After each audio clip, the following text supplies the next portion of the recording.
Thank you very much. And a very, very big hello to Wisconsin. It's great to be back.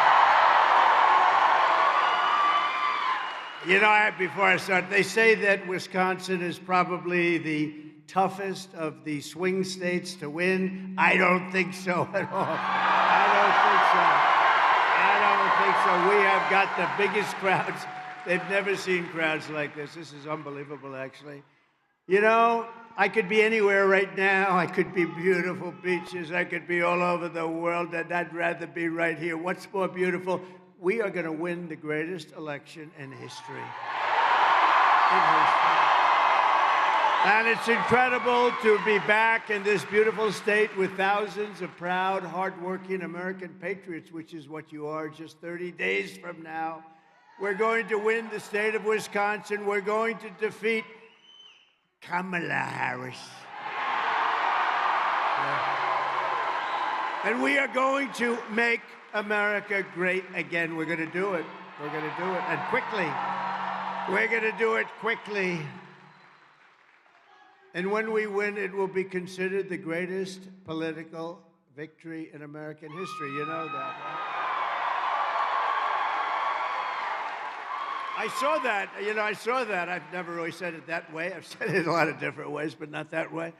And I saw one of these Democrat, I guess congressmen in this case. He said, you know, if he does this, because we're leading in all the polls, we're leading everywhere. Leading in Wisconsin, too, by the way, which is very important. You see, because this is the ultimate poll. When you get this many people, this is the ultimate poll. But, you know, they had this Congress, and he said, you know, if he does this, it's going to be like the greatest political win in the history of our country. And I said, wow, that's great. I love that. We love that, Troy, don't we?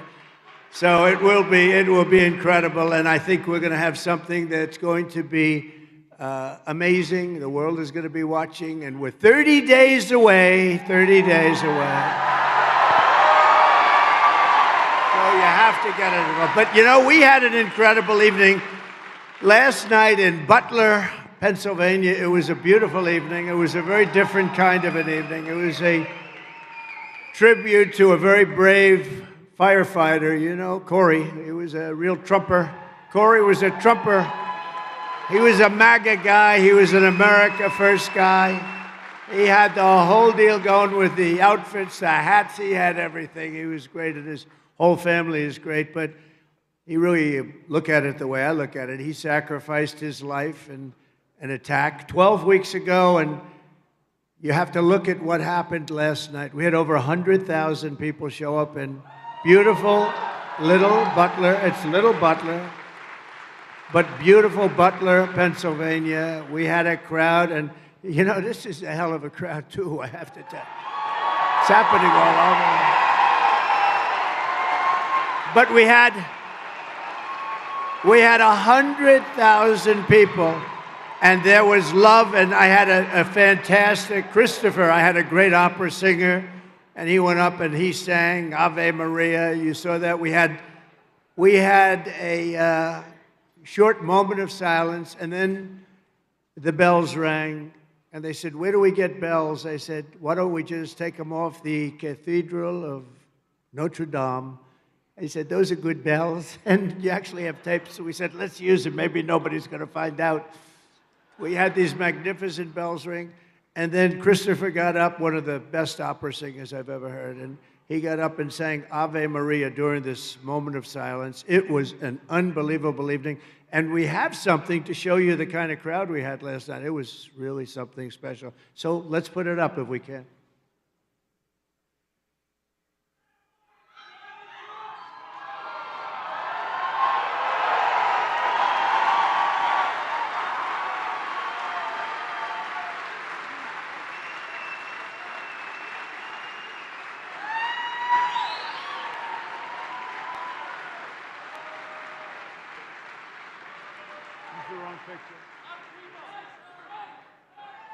That was unbelievable. They used the wrong picture. It's the same picture, but they have the two side things. It's so stupid. But that's what it, you know, we have that every once in a while, right? We have that. That seldom happens. But you got the gist of it. It was an unbelievable crowd, so unbelievable, and there was a lot of love in the room, and it was really an honor of somebody. So that was a different kind of an evening. I'll tell you, that was an evening to celebrate somebody who had died, and this is an evening a day to celebrate just really greatness, because we're going to have something so special happen. We've never seen anything like it.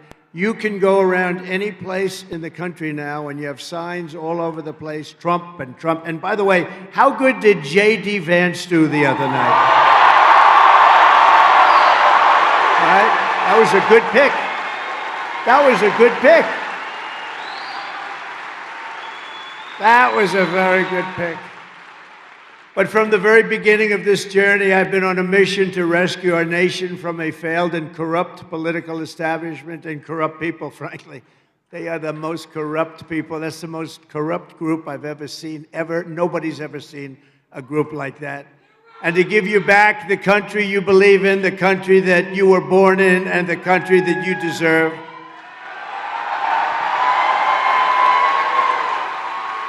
And in that mission, I will never quit, I will never bend, I will never break, and I will never yield. I'm like these guys over here from Texas.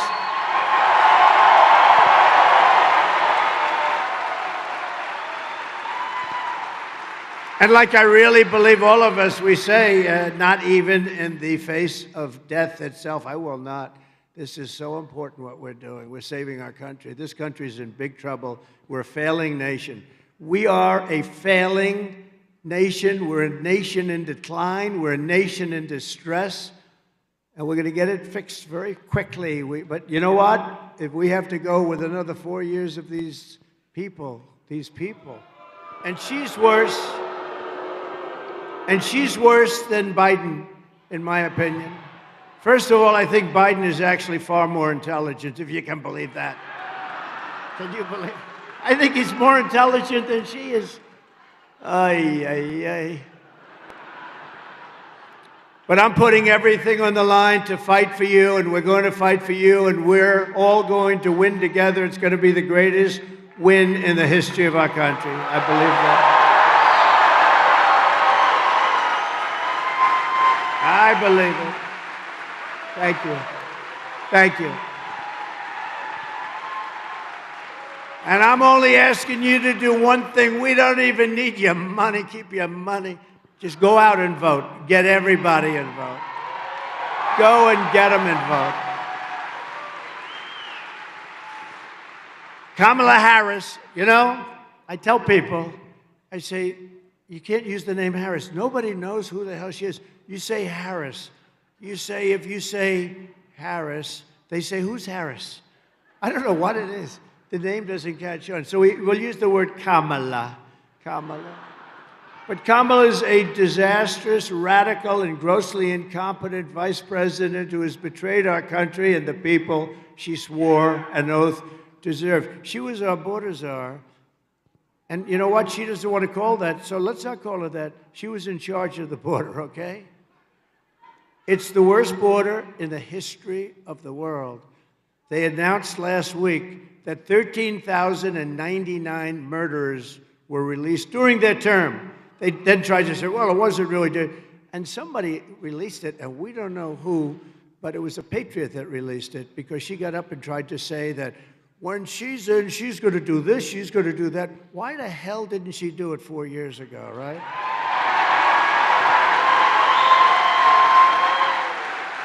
But she threw open our border, destroyed the middle class, and now as our citizens are suffering from catastrophic hurricane, I mean, this hurricane has been a bad one. Kamala Harris has left them stranded. This is the worst response to a storm or a catastrophe or a hurricane that we've ever seen, ever. Probably worse than Katrina, and that's hard to beat, right? Worse than Katrina. They didn't do too good a job either, but this is worse. And she sends their money to foreign nations. He and she, they send hundreds of billions of dollars. They send hundreds of billions of dollars to foreign nations. And you know what they're giving our people? $750. 700. Here, Tiger. This is the worst response, I think. Troy, what do you think? The worst? Never saw one like this. This guy, Troy, is good, but I'm going to bring him up. This guy, he's got a brother who might be better. I don't know. He might be. He's damn good. I'll tell you what a group we have up here. The Patriots, you know, the patriotism, all we want to do is take our country back and fix it. We want to fix our country. Right? That's all we want to do. Is that asking so much? Time and time again, Kamala has proven that she cannot be trusted and she can't do the job. First of all, she's grossly incompetent. I don't care. She doesn't do interviews. They said, why doesn't she do? Because she isn't competent. She can't answer the question. She can't answer anything. And I don't know, you know, they want to do 60 Minutes. Remember I had it out with them last time because they had the laptop from hell and they said it was from Russia. I said, no, it was from Hunter. I turned out to be right. Remember Leslie Stahl? She's another real heavyweight. Leslie Stahl, we got into like an argument on 60 Minutes, and I turned out to be right. But to the best of my knowledge, I have not received an apology. That was a big deal at the time. She said, how dare you? You shouldn't say that. This was from Russia. I said, it wasn't from Russia. It was from Hunter. Oh, it's terrible. So we're waiting for an apology. They want to do it again. I'll do it again, but they got to apologize. Don't you think I should make them apologize? Yeah. If you want a president who inundates your towns with illegal alien criminals, and by the way, every town and every little city and every big city, frankly, are petrified. Even if they haven't arrived yet, they will be, because you're talking about 21 million people at least just during this 3.5-year period. If you want someone who steals your wealth and abandons your family when the flood's waters rise, those flood waters rise and they were gone. They haven't seen anybody from the federal government yet. The federal government isn't there. And by the way, how good a guy is Elon Musk? Right? You saw him last night. How good?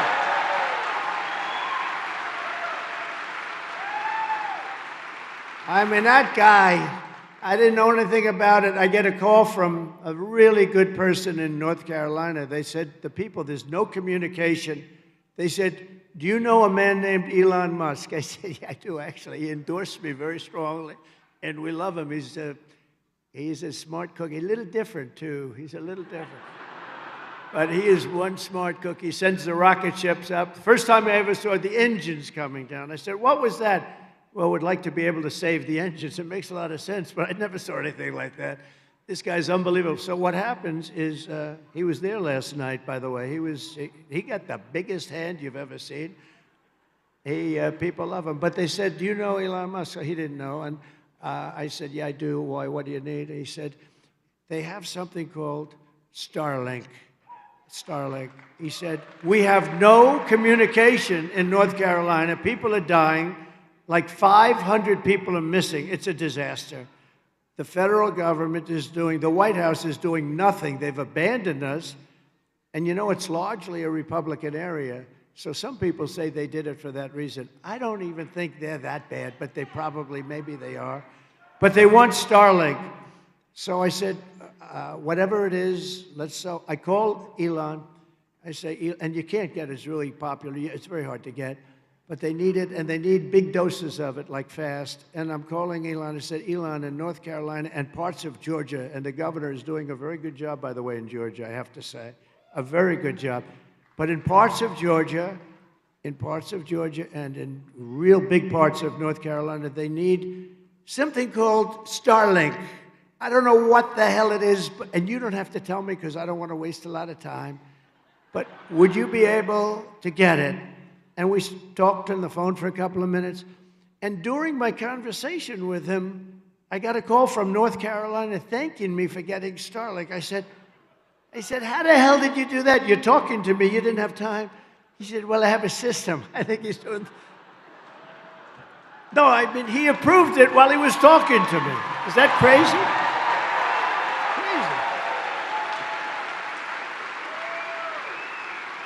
We have got to be with and we've got to protect our brilliant people because we don't have too many of them. We need our brilliant people protected. And Kamala is not one of them, I can tell. But if you want a president who will do whatever it takes to protect you, who will never forsake you, and who will never rest in the defense of our nation, and I'll tell you, never, I'm just thinking, it's a beautiful phrase, but we will never rest.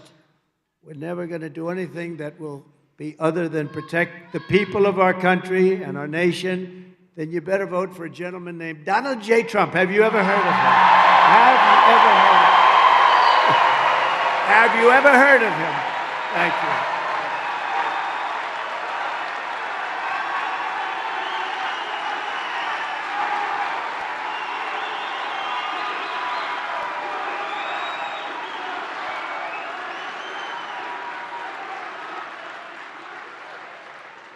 Well, I'm going to always get the job done in America and for America. And one thing we always will do, and we've got to do now, because for 50 years we haven't done it, we will always put America first. It's time for us to put America first. We did it 4 years ago, I can tell you.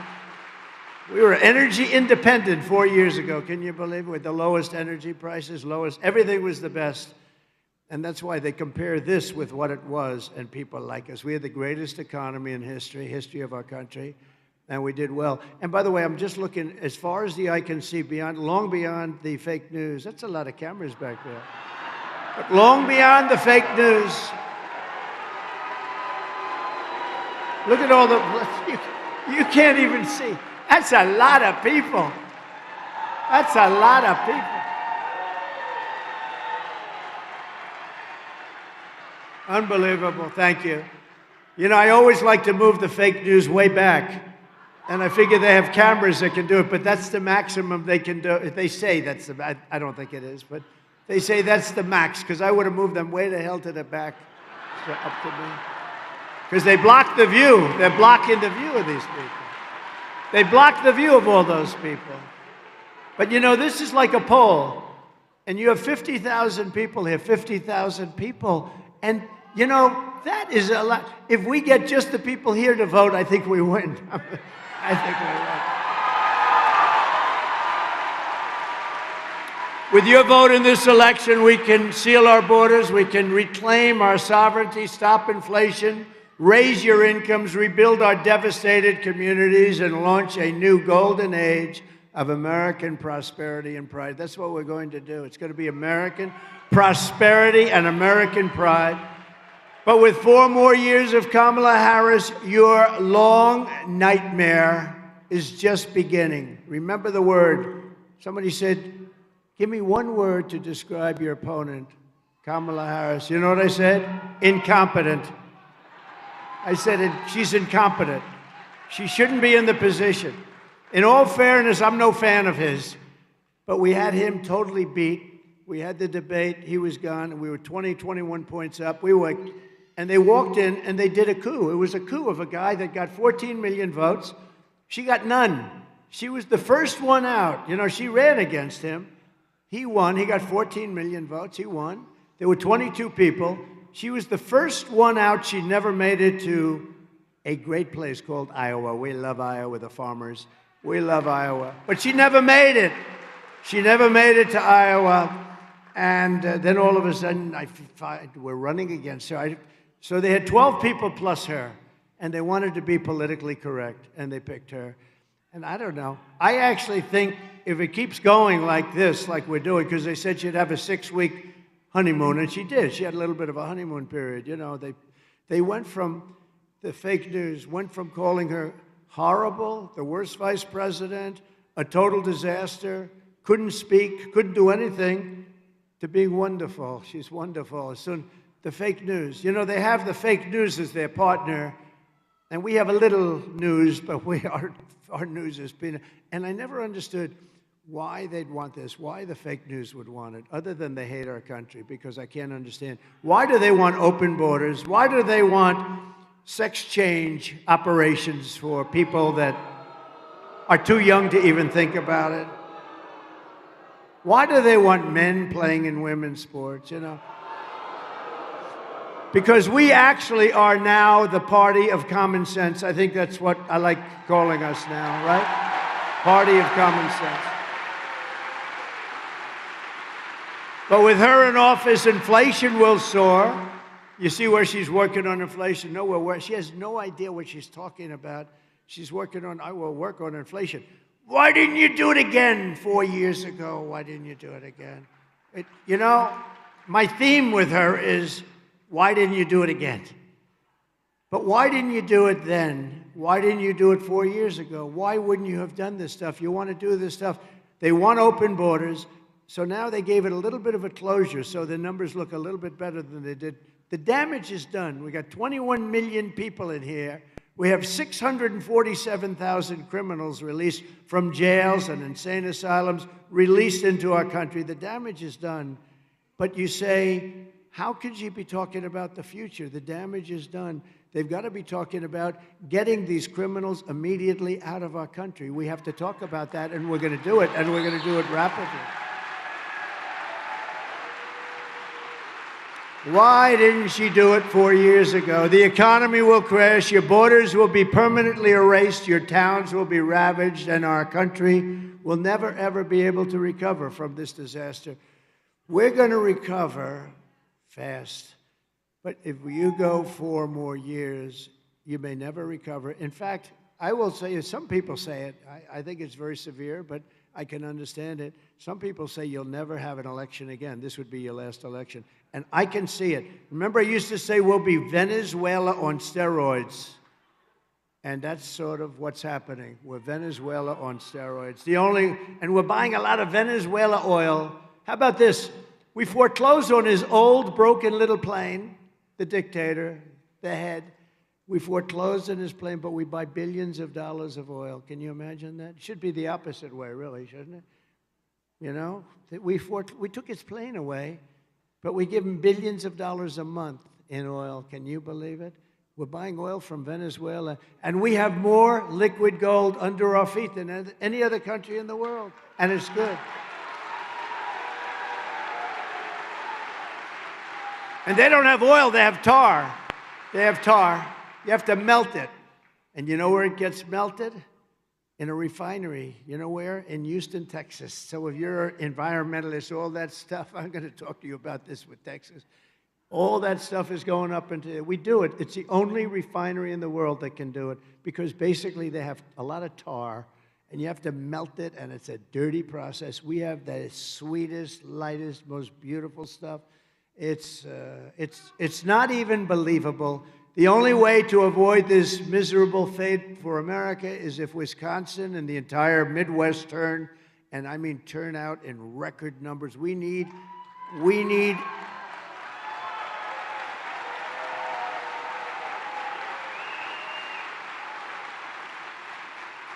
and I hate to use this word because they should have never done it with respect to COVID. They should have never done it. But for this, we need a mandate.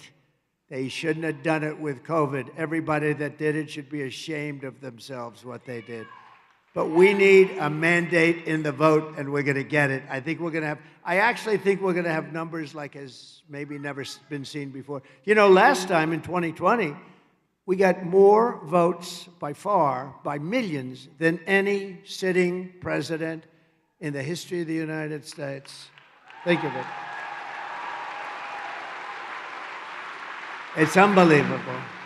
Think of the difference. We wouldn't have had Russia going into Ukraine and killing millions of people. Millions of people have died in that war, much worse than you even hear. But that wouldn't have happened, would have never happened. I talked to Putin about it a lot. It was the apple of his eye. He would have never, ever done it, wouldn't have done it.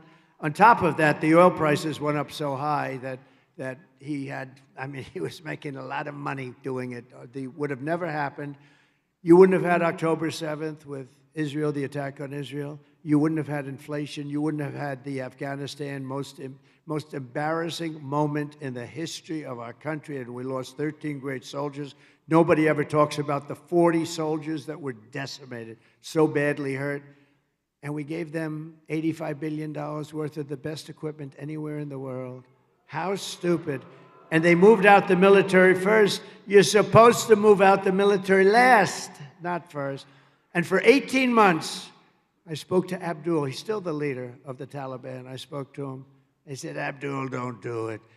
But we didn't have one soldier killed in 18 months in Afghanistan. They were killing them like crazy under a man named Barack Hussein Obama. Remember Rush Limbaugh? Remember Rush Limbaugh? Rush Limbaugh would go, Barack Hussein Obama. We miss Rush. We need Rush. Oh, we miss Rush. But they were killing them, a lot of soldiers. And I said, don't do it, don't do it, don't do it. We didn't have one soldier in 18 months killed until we had that tragedy of a day and a moment. The most embarrassing moment in history. And actually, Russia, I think, went in because they saw how stupid we were with Milley and these guys that didn't know what the hell they were doing. We have great generals, by the way, but not the guys that you see on television. And you have to tell Kamala Harris that we've had enough. We've had enough of you. You're a horrible vice president. You destroyed San Francisco as the DA. You destroyed California as the Attorney General. You're not going to destroy the United States of America. Kamala, you're fired. Get out of here. Fired.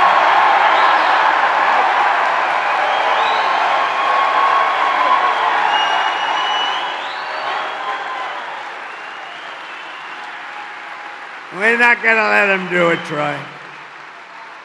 We're not going to let her destroy our country.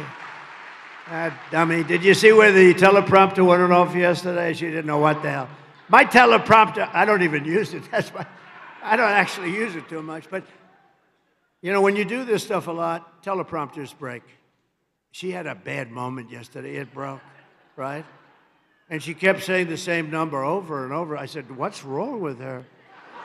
And maybe it didn't break. I don't know. She said it broke. But when you do this stuff, as we say professionally, you better, because I've lost it many times. I had one in Ohio for Bernie Moreno, who's doing pretty good up there. He's running for the Senate, just like Eric is doing great here. He's running for the Senate. Eric Hovde. Doing good. Good man. He's a good man. Got to vote for him. But when you do it as much, you know, it breaks. I was in Ohio. I think it was the windiest day ever in the history of Ohio. It was like Scotland. And the wind was blowing at a level that I've never seen here in this part of the world. And the teleprompters were like sails. Wah, wah. And then they blew off the stage. They blew. And we had 50,000 people. It was a great day because he took the lead right after that, a big, beautiful lead in the primary. But it was sort of an amazing experience. But you lose them all the time, and you have to be able to have a mind where you can actually speak without a teleprompter. And isn't it nice to have a president that can speak without a teleprompter? Isn't that nice? It's sort of nice. But you lose them all the time. But she was in La La Land. She was gone, and then it kicked in. She kept saying the same sentence over and over again, over. I don't know. I said, what the hell is going on? And then the teleprompter saved her. It kicked in, but it didn't kick in soon enough, let me tell you. Early voting in Wisconsin is underway now, so if you have an absentee ballot, return it right away as soon as you can. You can also vote in person using an absentee ballot starting October 22nd. And whatever you do, you have to get your friends, get them all out. You know, you have a lot of people out there that don't vote, that love us, but they don't vote. You know who doesn't vote much? Rifle owners. We are Second Amendment people, but NRA gave us their total support. We have support from every group, but NRA gave us complete and total endorsement. And during that, I realized that, because I've always gotten it from the NRA, they've been very nice to me, I'll tell you. But they did tell me that people that own guns and rifles don't vote relatively, like a very small percentage, like 15%. If you would vote, nobody could beat us. I'll tell you another one that don't vote. I love these people. evangelicals, evangelical Christians. The Christian community doesn't vote as much as they should. They go to church. So now what we're going to do is we're going to go to church or we're going to get out and vote. But the evangelicals don't vote that much. And if they did vote, we could never lose an election. You couldn't lose, you know? So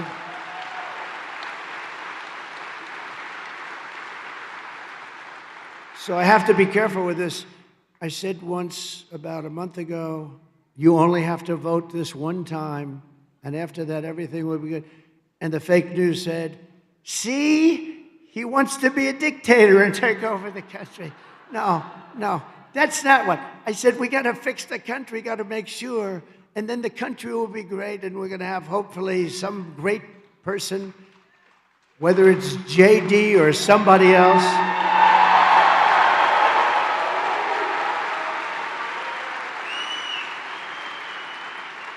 And when the great Sean Hannity asked me a question, and I jokingly said, he said, okay, let's get this on. You don't want to be a dictator, do you?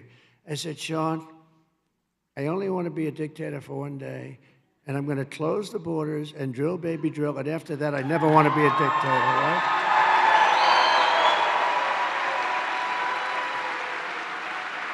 So the fake news took that answer, and they said, Sean, I want to be a dictator. Click. Cut. So he said, Sean, I want to be a dictator. And they go, he wants to be a dictator. They cut the rest of these are the worst people. These are the worst. They said he's a threat to democracy. He wants to be a dictator. No, you know the threat to democracy are when you put incompetent people in charge of our country. That's a real threat to democracy. Starting on day one of my new administration, we will end inflation and we will make America affordable again because the prices are too high. The prices are too high. But if crazy Kamala is reelected, one of the first acts will be, and she said this, is to massively raise taxes on American families. You know, I've never seen, all my life, I've loved politics, but I've always been on the other side, like writing checks to politicians, right? But so I really understand, I like it and all, but I've never seen somebody that openly campaigns on the fact that they're going to raise taxes. It's always going to be like when Troy is back in Texas, he's always screaming, I will lower taxes, lower taxes. We always talk, we're going to lower taxes. We want to lower taxes. That's what this group is going to raise your taxes like by 78% or something, and they campaign on it. This is the craziest campaign I've ever been involved in. I had one guy beat, and so I have to beat two people instead of one. I spent $150 million beating Sleepy Joe Biden, who I admire greatly for one thing. You know, I always have a hard time sleeping because I toss and turn. And honestly, I do. I think about the country. I'm tossing and turning and tossing because I want to, you know, like a lot of people do. You have businesses, you toss, turn. It's okay. It's like become your way of life, right?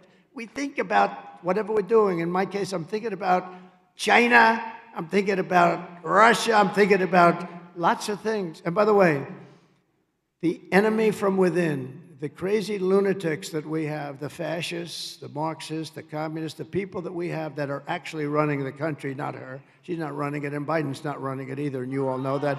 Those people are more dangerous, the enemy from within, than Russia and China and other people. Because if you have a smart president, you'll be able to handle them very well. But Kamala Harris, Lion Kamala, is called the tax queen because she loves taxes. So maybe just watch this video. Thank you. Joe Biden and I are about to get rid of that tax bill. Calling for a bold repeal of President Trump's tax cuts. If Kamala Harris was elected president, there are many different tax policies which could cripple the economy, but the first thing she wants to do is allow these Trump tax cuts to expire. Even the New York Times admits that 85% of the middle class got a tax cut. Americans will face a hike. The Tax Foundation finding that a couple with 2 kids making $165,000 a year would have to pay over $2,400 more in taxes. And on day one, I will repeal that tax bill. Joe Biden and I are about to work to get rid of that tax cut. Joe and I are about to get rid of that tax bill. Joe Biden and I are about to get rid of that tax cut. Everything from a 70 to 80% tax rate. I think that's fantastic. We've got to increase the corporate tax rate. Part of that is going to be about repealing that tax bill that they just passed. And also looking at estate taxes are going to have to go up. We will tax capital gains, but we're going to have to raise corporate taxes. Taxing unrealized gains just doesn't seem fair in any sense of the word. When the value of your home goes up, you pay higher taxes even if you don't sell your home. Your value of your home never moves the way the stock moves to say, we're going to tax what you don't have. That's a sore point, and it's a big deal. Is that something you think she firmly believes in? I think it's part of the proposals of the campaign. Under my plan, there will also be a carbon fee. There has to be some connection between the fee and bad behaviors, and there has to be, and that we have to monitor whether it's going to be passed on to consumers. But I'm going to tell you that should never be the reason not to actually put a fee, and in particular, a carbon fee.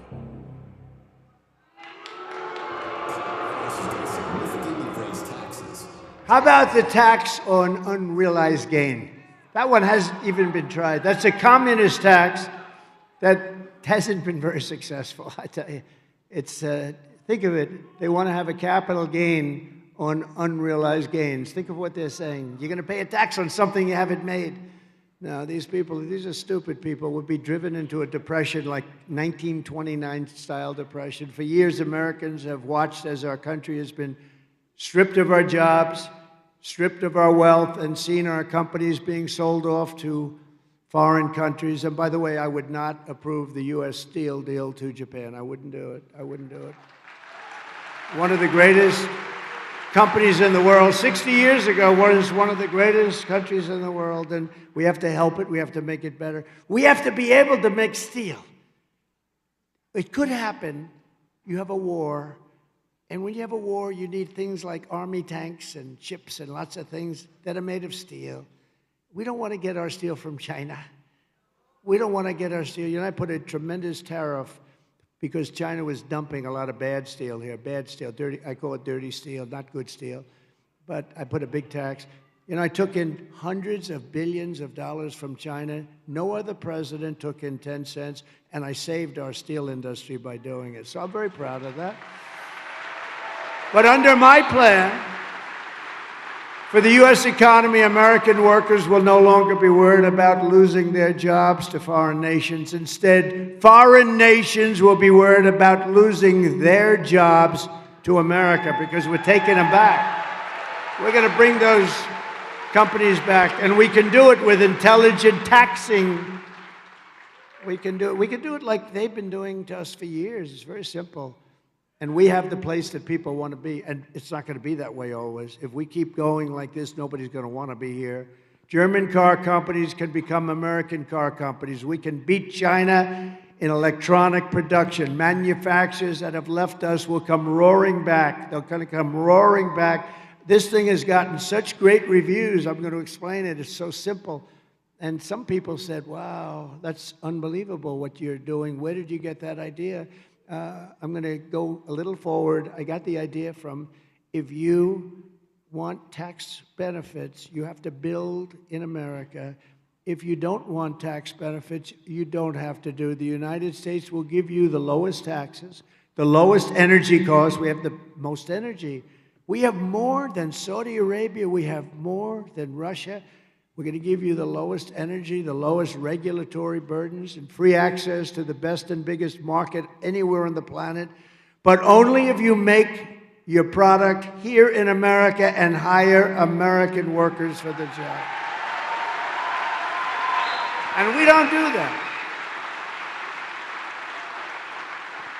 You know, there's this crazy person that you just watched. She gives you a tax benefit if you make your product in another country. These people, it's so crazy.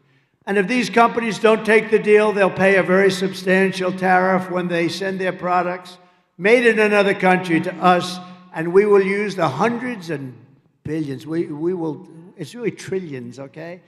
But we're going to use the hundreds of billions of tariff dollars to benefit American citizens and to pay off debt, because we have to start paying off debt. And this new American industry will create millions of jobs, massively raise wages for American workers, and make the United States a manufacturing powerhouse like it has never been before. We were good, but we can be better than that. If we do this, and it's so simple, and essentially we're doing to them what they've done to us. They do it, it's so, and some of the worst abusers, I call them abusers of our country, are our so-called allies. What they do to us on trade is just incredible. It's not going to happen any longer. I guarantee you it's not. You know, they respected your president 4 years ago. Now they look at this guy, and now they have somebody that's dumber than he is coming along. It's not good. It's not good. And we can't play games. I'd like to be nice. I want to be nice. I think I'm a nice person, but we can't take games. We can't. If we lose this election, this country's finished. I really believe it. This country's finished. By contrast, the tax queen is demanding a 33% tax hike on all domestic production. You know what's going to happen? All of those companies, even small businesses, but all of those companies are going to leave our shores. Everybody wants the companies. That's what they want. It's very competitive. She even has a plan to tax the unrealized, and we're going to talk about that, but it's the craziest thing. Never been done, could never be successful. What it will do is bring you into a wonderful age of our country. 1929 depression. Everybody's going to leave. So if a company succeeds, it must give up much of its value to the government of the United States. Everyone's going to leave. They're going to take their companies. They're going to get out. You know, it used to be you moved from state to state and you'd negotiate. Now people are moving their companies to other countries. And we're getting killed, by the way, by Mexico. Mexico is killing us. So just be ready, because if I'm president, we're going to take that back from Mexico. They're not treating us right. They're building massive car plants. They're building some of the biggest auto plants, car manufacturing plants anywhere in the world. And then they think they're going to build them cheap and sell them into our country and destroy Michigan and all these wonderful states. So it's not going to happen. We'll put a tariff of 200% on if we have to. We're not going to let it happen. We're not letting those cars come into the United States and destroy our car industry. You won't have anything left. You've already lost 60% of it. You've lost so much over the years. Not when I was there. Kamala Harris already cost the average family $29,000 with rampant inflation. The inflation that we've suffered for the last 4 years now, it's almost 4 years, it's coming back. And look, we're not going to let this happen either. And the price, you know, they talk about more than anything else, groceries. Who would think groceries? It's so bad to go to the supermarket. Who would think it could happen? Her plan would raise taxes on $4.1 trillion. We're going to be raising them by $4.1 trillion in taxes, hiking the families' taxes by $2,600 to $3,200 a year, reducing our GDP by 2%, lowering wages by 1.2%, and killing 786,000 full-time jobs. And I don't know if you know, last month we lost 26,000 manufacturing jobs in the U.S., 26,000, because people want to get the hell out of here. You know, the market goes up every time I get a good poll number, and we have had great ones now. The market's starting to go, and they get the credit for it. Isn't that a terrible thing? I said, do me a favor, just sort of, every time we have some of the biggest analysts, the best analysts in the world. They're saying every time Trump has good publicity, the market goes up. Kamala is right now shutting down power plants all across the country, causing electricity prices to they are soaring. You see what's going on with electricity? By more than 100% soaring, and driving us into third world status by attacking the entire fossil fuel industry. Just so you know, you need fossil fuel to fire up those big, massive plants. The wind isn't going to do it. It's wonderful. Isn't that nice? Look at the little windmill. It's so beautiful. We need fossil fuel. You know, they tried it in Germany. Angela was thrown out after about a year, and now they're building a coal plant a week. I don't like flies. Get out of here, fly. Never been a big fan of flies. You don't mind my bringing that up, do you? Anyway, this is a very aggressive sucker, though. This one in particular is very aggressive. Like, I'm going to be aggressive for our country. You can probably say that. If this continues, Wisconsin manufacturing will be dead. You'll be absolutely dead. And you know, I got you the biggest shipbuilding contract in the country in my last year, right? He's nodding yes, right? The biggest, and they've done a great job, but the biggest, I took a lot of heat. A lot of people are not in love with me for doing it, but I got it for Wisconsin, and you know that. Actually, you know it from Texas because they wanted it too. I won't say that too loud. But everybody wanted it, and I got it for Wisconsin, and they're doing a great job. They're doing a great job. But the horrific nightmare for American workers ends the day that I take the oath of office. It will end on that day. It's going to be over. We're going to have a country that's going to turn around very fast. The centerpiece of my plan for a manufacturing renaissance will be a 15% made in America corporate tax rate, cutting the business tax from 21 to 15. Okay, so I took it from 39 to 21 with the help of your great congressman over here, Troy Nels. We fought hard, but we took it from 39 to 21. Everyone said that's impossible. We got it approved by Congress. Can you believe that? And now what we're doing, and that makes us pretty competitive, but not that because there are many countries. And again, remember, the countries there are sort of our opponents on trade.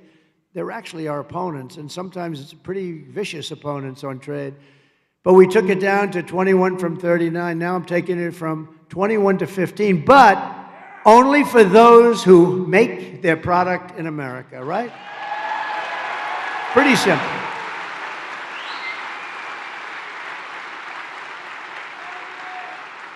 And you know, I got a call from some of the smartest geniuses on Wall Street. They said, where did you ever think of that idea? It sounds simple, right? It's like the paper clip. They make the paper clip, and everyone's saying, why did I think of that? But we will protect those companies moving into America, and this is just as important, because you can't have them, and then everybody comes and steals your company, steals your people, dumps your product. And so this is important, and all of our existing companies are going to be protected with stiff tariffs placed on companies that don't move in. If they don't move in, they're going to have to pay tariffs because we're not going to let them hurt the companies that do move in.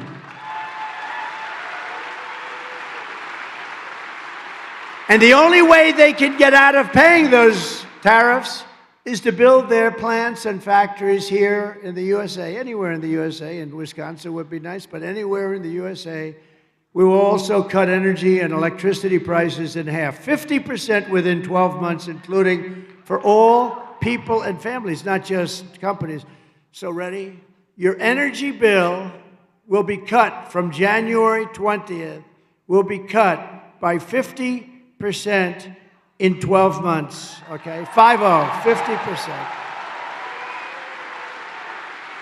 And I hate to say it, with your Democrat governor, you have some of the highest electricity prices and highest energy costs, is just about at the top in Wisconsin. You have some of the highest costs, so you do have a lousy governor. It's like, I do hear just one thing about him. He doesn't work hard. That's the only thing I hear about him. How does he do it? He doesn't even show up. That's no good. No, he's a lousy governor.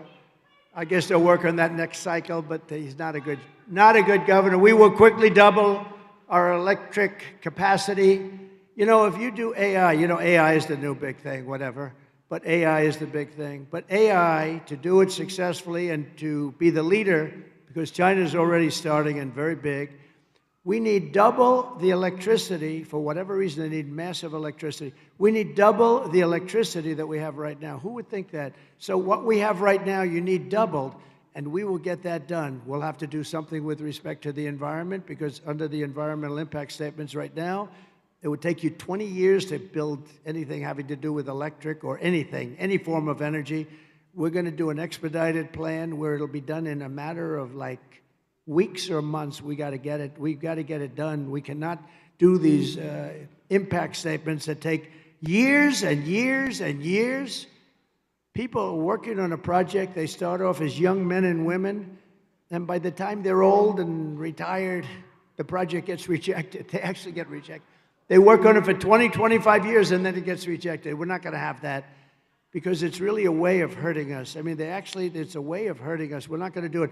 We need tremendous electric here so that people like Elon and other people that are into this whole world of this, it's a new world, but it's going to be a very big world, a very fascinating world, probably a very dangerous world. AI has got some little tricks to it that we have to be very careful with, but they need massive electricity, and we're going to provide it. We're going to be able to compete with anybody. We'll be the leader. We're going to be the leader in virtually every field. We're going to be the leader in automobile manufacturing. Think of that.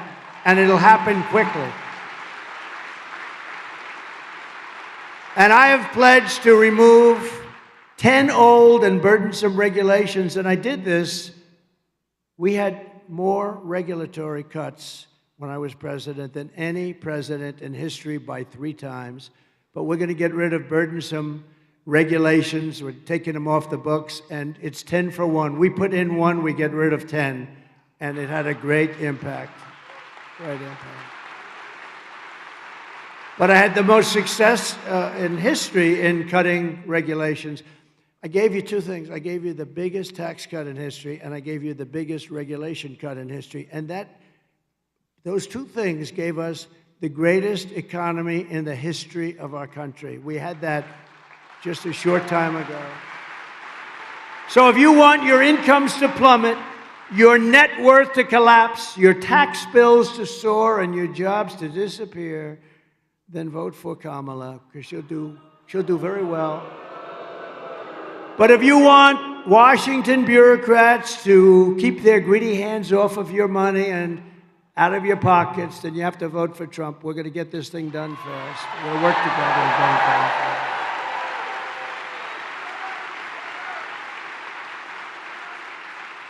So the other thing we're going to do is we're going to terminate Kamala's insane electric vehicle mandate where every car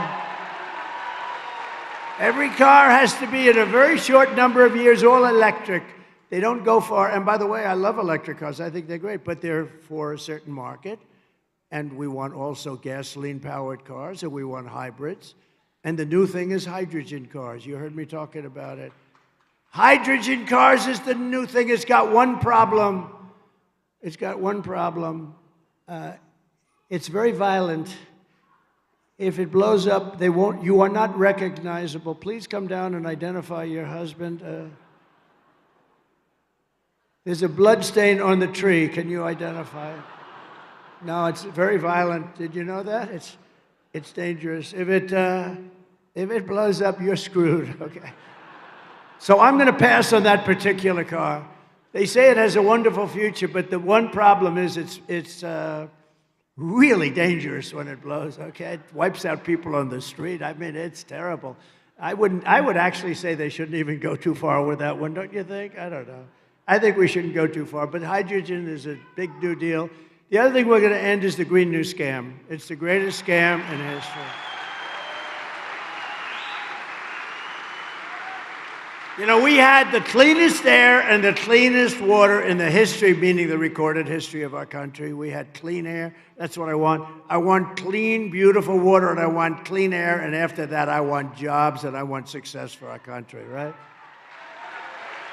My pro-worker policies are one of the major reasons why I've been endorsed by the rank-and-file membership of the Teamsters. Can you believe that? We got 60% of the Teamster members in Wisconsin. Any Teamsters here? Thank you. Any Teamsters? Yes. Thank you very much.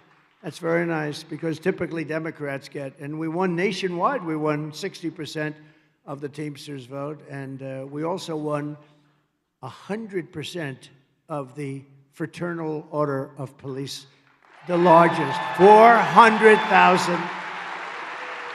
And I do believe that from sheriffs and from law enforcement and from Border Patrol and from ICE, from anything having to do with law and order, I think we're at 100%. We've got like everybody, which tells you something, you know, which tells you they don't like people that were in charge of defund the police. She was in charge of defund the police.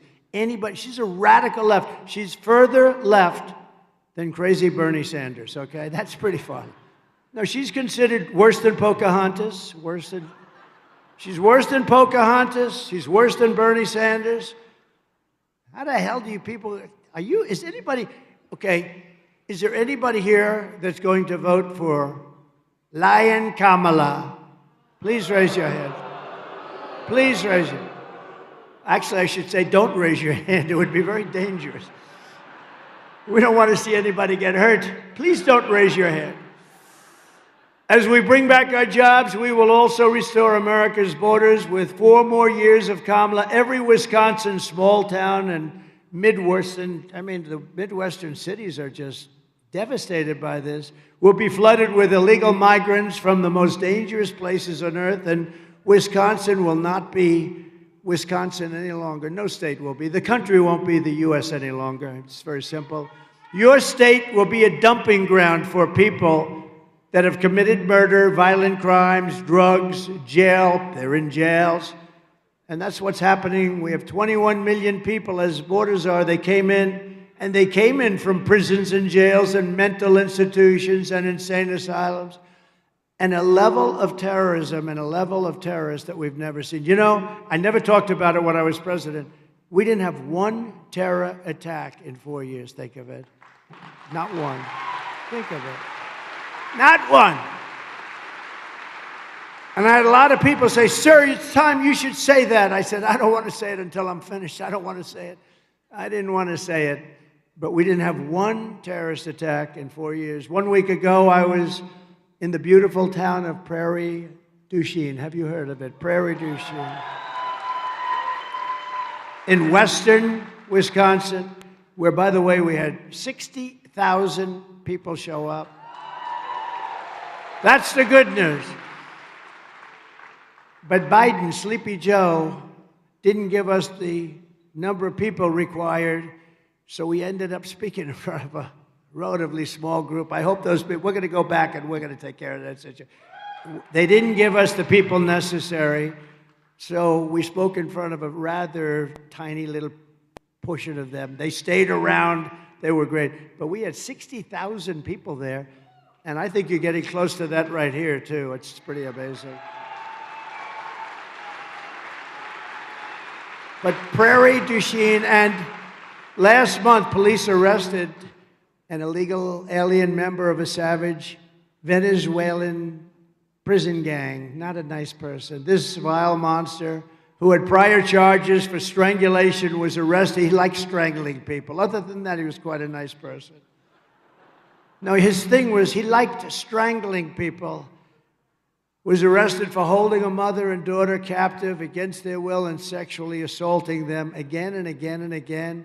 This animal crossed Kamala's wide open border, just walked in. Nobody asked anything about him. They knew nothing about him. He was arrested and released in the sanctuary city of Minneapolis, where you have one of the worst vice presidents. Can you imagine that clown? What JD did to him? How about that guy?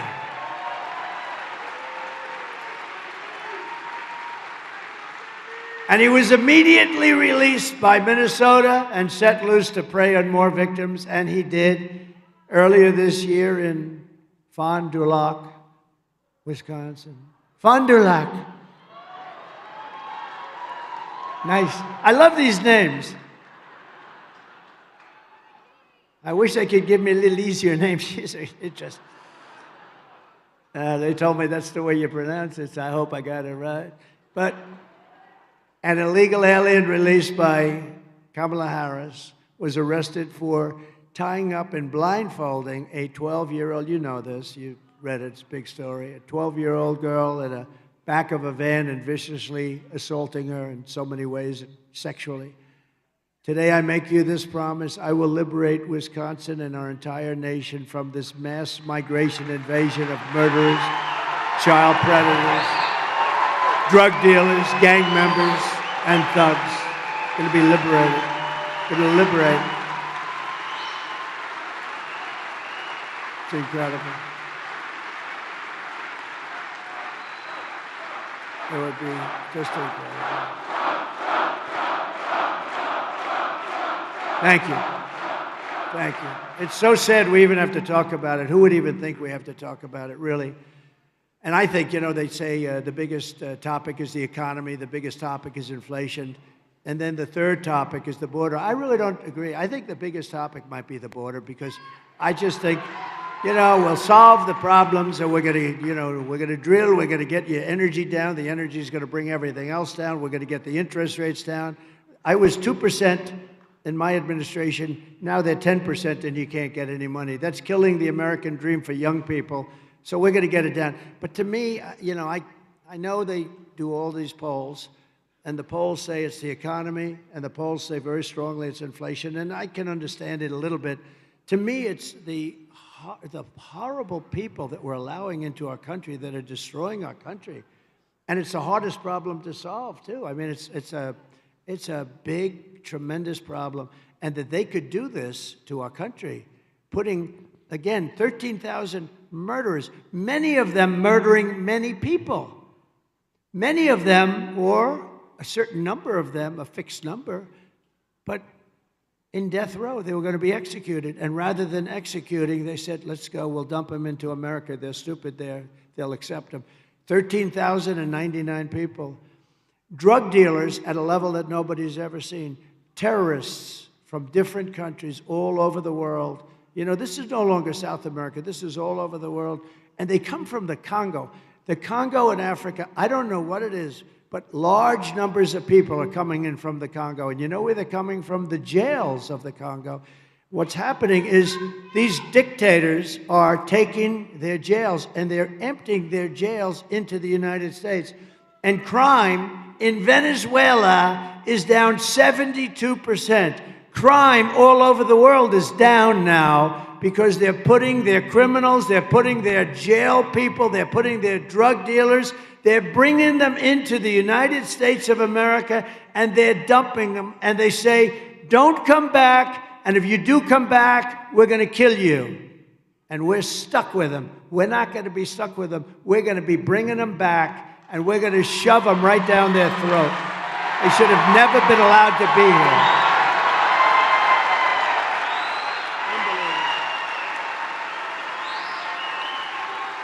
It's unbelievable. It is unbelievable. Thank you. And we're not allowing these people to invade us, to conquer us. I mean, did you see what they're doing in Colorado, where you have a very weak governor? He's very weak. He's a liberal guy and very weak. And they've attacked Aurora, Venezuela gangs, young guys. They have weapons like our military has, the equivalent of our military. And they've taken over buildings in Aurora, Colorado. And the governor, he doesn't know what to do because he wants to be nice because he's stupid. And he doesn't really know what to do. I think they need a new governor. On day one of my new administration, the invasion of savage criminals ends. And on that same day, the largest deportation in American history begins. The largest deportation. And I'm not happy to say that. I'm not happy. It should have not been necessary. This has all happened over the last almost 4 years now. It shouldn't be necessary. We had the safest border in the history of our country. Oh, my favorite chart in history. Bring down that chart, please. I don't know if you have it. If you have it, bring it down. I love it. I wouldn't be here if it wasn't for immigration. I wouldn't be here, Troy. I looked over at that chart and ping. If I didn't, it's amazing. That chart is I kiss it every night. I take it to bed with me every single night. No, I turned over to look at the chart. At the beginning, not the end. It's always on the left. It's never on the right. And just one day it was on the right. And if I didn't turn my head, somebody would be here, but I guarantee you they'd have a hell of a lot less people. You'd have about 3 people in the front. But for all of that, but take a look at that. When you look at that chart, see the arrow at the bottom? That's the lowest number of immigration we've ever had in our country in recorded history. And look what these stupid people allowed to happen to our country. That was the day I left office, right there. That was the day, the red arrow. Look what happened. And all they had to do is leave what I had. I had a policy, remain in Mexico. You have to remain in Mexico until you get checked out. And not a lot of people got checked out. Some very bad people were coming, and they wouldn't get in. They couldn't get in. We built hundreds of miles of wall, and boy, did it work. And then they could have thrown up. We had 200 miles that we were still putting up. We were 500 and some odd miles of wall, a lot of wall, and it was working. We used the Mexican government. They paid a fortune. The Mexican government gave us 28,000 soldiers to protect our border because I said, they're coming through your country. You're going to do it. They said, no, I'm not. To the president of Mexico, who I got along with great, but he said, I won't do that. I said, yes, you will. You're going to do it. They're coming through your country, and you're going to do it. They said, no, we won't do that, President. We won't do it. I said, yes, you will. And I said, I guarantee you will. And they started saying, what the hell does this guy have in mind? And I said, if you don't do it, I'm going to put 100% tariffs on your cars and all other things you send into the United States, and we'll make so much money, we'll be able to hire all the security we want. And they said, Mr. President, we've decided that we would love to do it. We would love to do it. They paid a big price. Mexico paid a lot of money toward our wall. Let me tell you, they gave us great security. They had a lot of soldiers, thousands and thousands of soldiers. I said, free of charge. I'm not reimbursed. I didn't reimburse them. And then when these clowns took over, think of it, remain in Mexico. Catch and release. So we had catch and release in the United States. We made a minor change. We catch and release in Mexico. That's a big difference. Would you say that's a difference? That's a big difference. So we did all these things, but that was the lowest number in the history of our country, and all they had to do is leave it.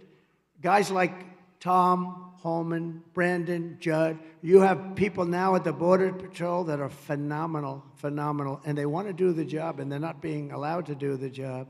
And then they made this minor change a couple of months ago to try and make the numbers look better. But what they didn't tell you is they're still flying thousands of people overhead, and that's not reported. And they have an app, and you know who the app for is the cartel heads. They call an app so that we can tell them where to drop the criminals. Can you believe it? They have an app.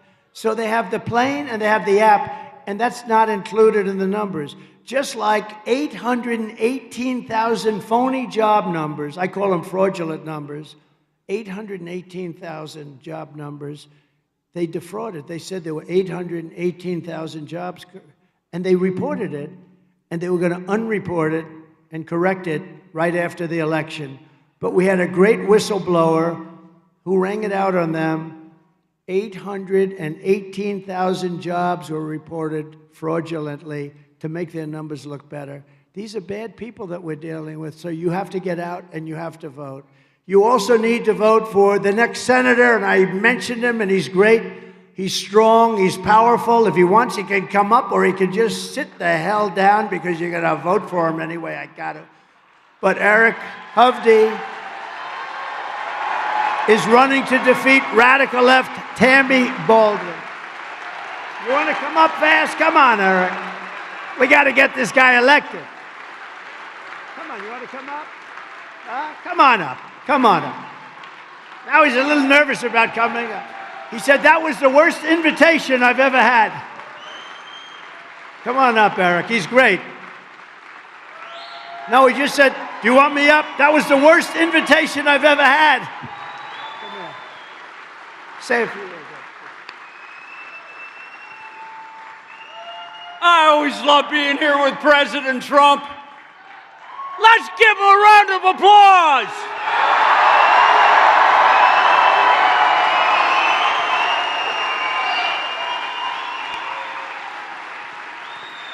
President Trump, I was talking to the folks beforehand. In business, results matter.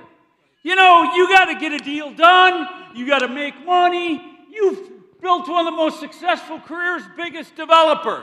I've spent my life in the private sector building businesses. We're going to get this country moving.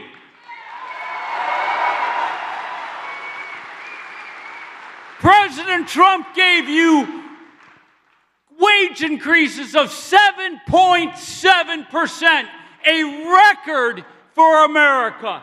That's results.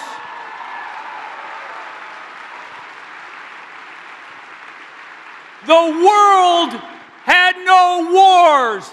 That's results. Our communities were safe because he had the border closed and he stood by law enforcement. That is results.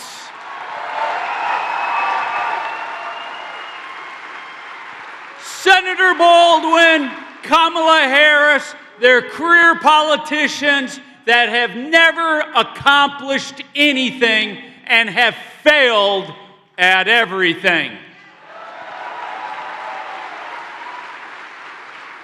So all of you, go work hard, go grab every friend, colleague, neighbor, and let's restore this great country and get President Trump and me to Washington.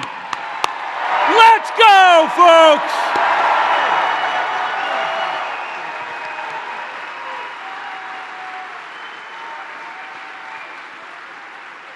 Thank you very much, Eric. He's a great guy. He's a very, very successful guy, strong. It's what you need. Tammy Baldwin does nothing.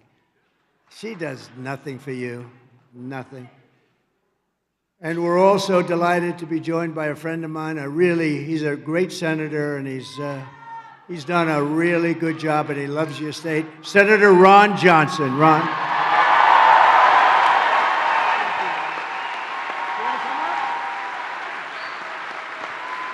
We have plenty of time. It's a Sunday, right?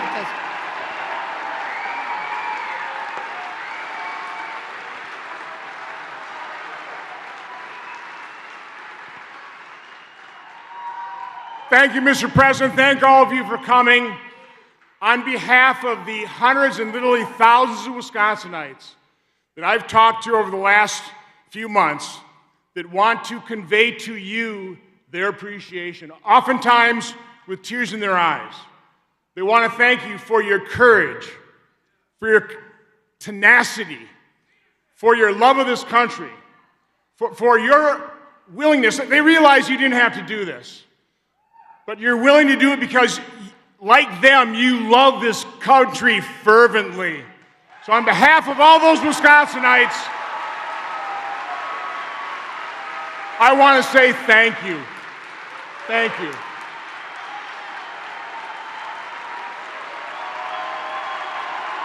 Thank you.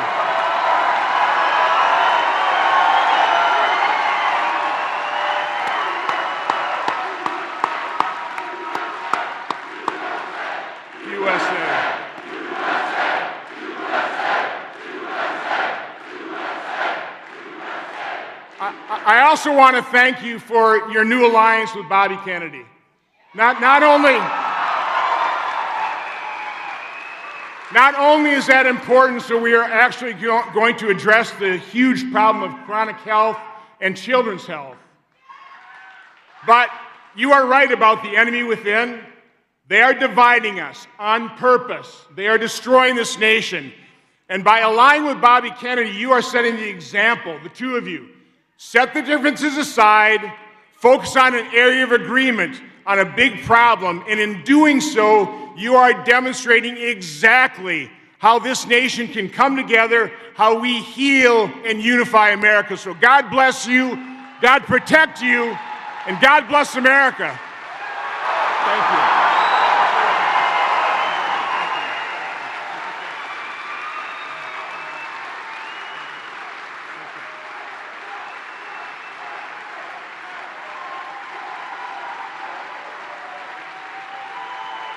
Thank you very much.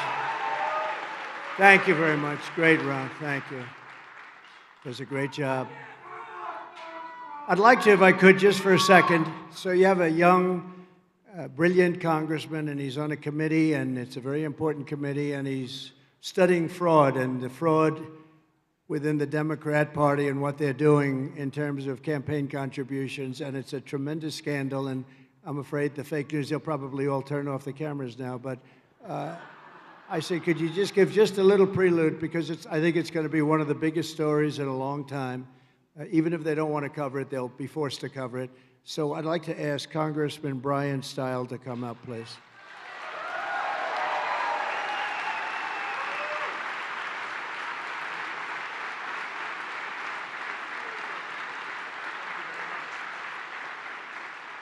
Isn't it great to be at a Trump rally? Do you agree with me? President Trump is going to win Wisconsin in 30 days?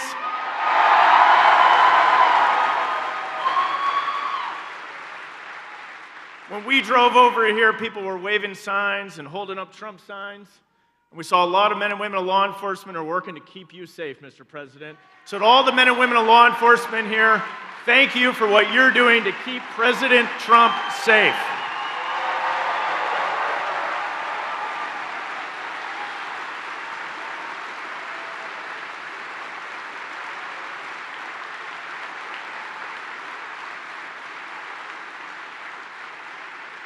Law enforcement's a lot about keeping us safe and enforcing the laws. And in this election, we want to make sure that people are following the laws. Things like photo ID and U.S. citizens are the only one who should be able to vote in U.S. elections, don't you agree? As chairman of the Committee on House Administration, we began trying to figure out how all these things are operating. And in particular, where's all the funds coming into the liberal campaigns across the state of Wisconsin running TV ads against President Trump? We looked into Act Blue and we called him into the committee and we said, what processes are you using? And I said, you're using a CVV code. That's that little 3 or 4 digit number on the back of your credit card that you have to use when you buy almost anything online. And we found out they weren't requiring it if you want to make a donation on Act Blue. Then we started to dig further and we started to find more and more things where they don't have the financial security in place that they need to. So we did a big review and we've transferred it over to a group of Republican attorney generals from across the country. And they're digging into this information, Mr. Trump. I think they're going to find a lot of answers very soon for you.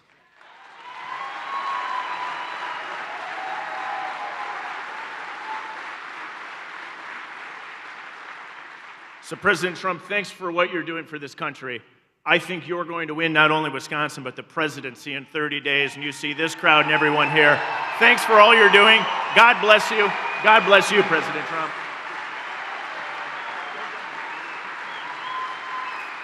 Thank you. Thank you, Brian. Also with us are members of Congress, great ones. Scott Fitzgerald, what a nice name that is. That's a good name. Where's Scott? I love that name, Scott. Must be a good writer. He's a great writer. Glenn Grothman. Thank you, Glenn. Been my friend for a long time. And a man who is not from these parts any longer. He was from here. He grew up here, and he loves it so much. He's from a place called Texas. And he's one of the most popular politicians in Texas. He does a phenomenal job. And he has literally parked himself up here for the last couple of months and for this last month in particular. But he's been here with his brother. His brother is a phenomenal guy. And they are here for one reason, to make sure the election, people get out to vote, and to make sure it's honest. And the people of Texas know this, and they love this guy for what he's doing. He said, I can help. He's so popular. He won by a lot of votes. He has no problems at all. But he felt he was better off coming up, because if we win Wisconsin, we win the presidency. We win the presidency.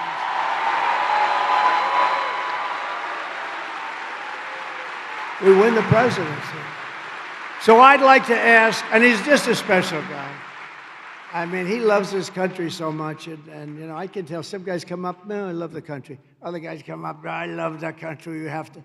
And he's one of the latter. He's one of the guys that just loves it. And they love him. They love him so much in Texas. They love him here. But what he wanted to do, because he knows it so well, he's a part of Wisconsin, he wanted to be here to make sure that we win and to make sure that it's as honest as we can get it, because they're going to cheat. They cheat. That's all they want to do is cheat. And when you see this, it's the only way they're going to win. And we can't let that happen. And we can't let it happen again. We're going to have no country. So I'd like to ask a very special man and a friend of mine, Troy Nels, to come up with his brothers, Trevor, Tim, and Todd. Please come up.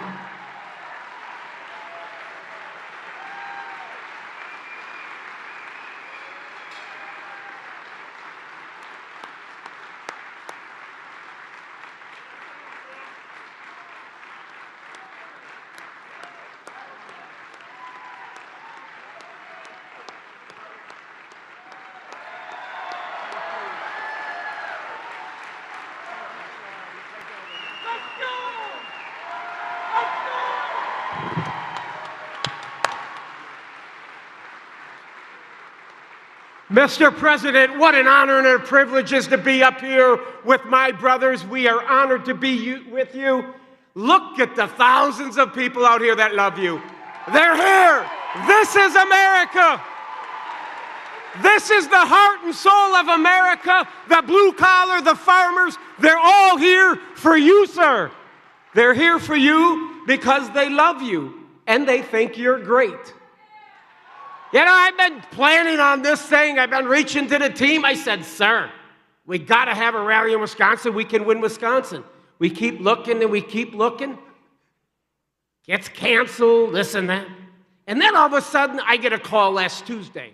Hey, Congressman, you think Sunday would work? What the hell kind of time are you giving us on Sunday to get it? But look at everybody's here. Everybody came because they know how important this election is. You know it. Mr. President, I can assure you this. The passion in this state, they love you. We have been up here for weeks going to county fairs. We see the passion, we see the love, we see the energy. And sir, I can assure you, everybody here is going to get their family, their friends. We are going to win Wisconsin, and Donald Trump is going to make America great again. He's going to do it. He's going to do it.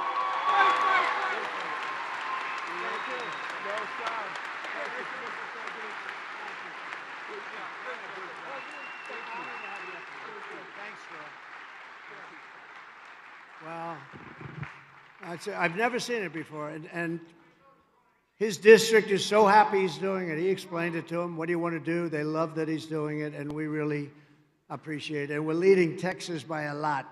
We're leading Texas, so he said, I want to come up here because this is a big deal. Wisconsin's a big deal. Thank you. And he knows it so well. They grew up here. Thanks.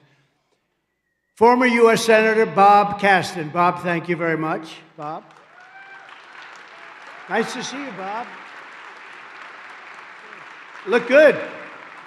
And Dodge County Sheriff Dale Schmidt, who, by the way, is here with a group of Wisconsin sheriffs announcing that they are endorsing Trump. We love him. Come on up here, Sheriff.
They're here for him, not me.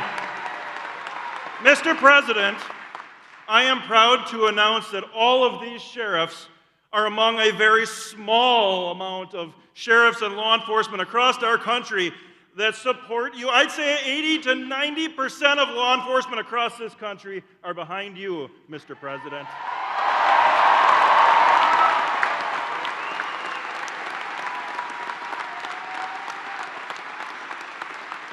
I have something very important I think you're going to want to hear. In Dodge County, in this 2024 election, there are 0 drop boxes for the election.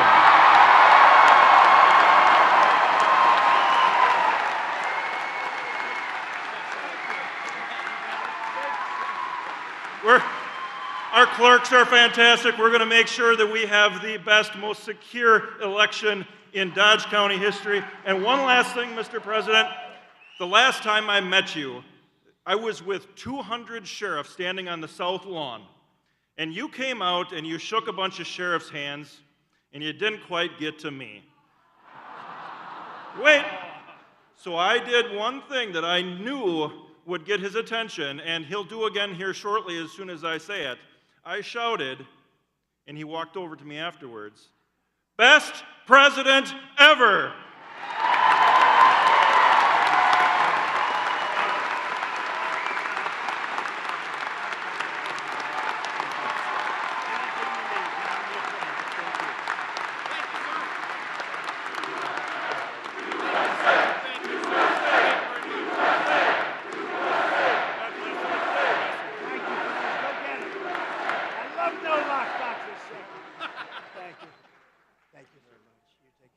This is a great honor. These are great, great men, and there's nobody that respects them more than this group. They do such a job, and generally law enforcement in our country, and and woman. Come here.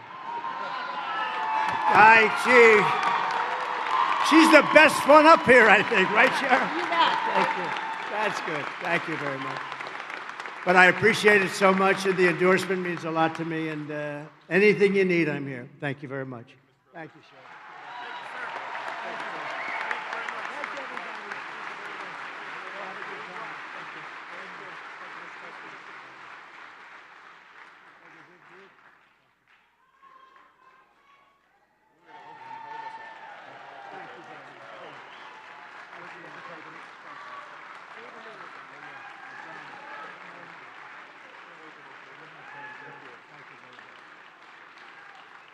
These are great people.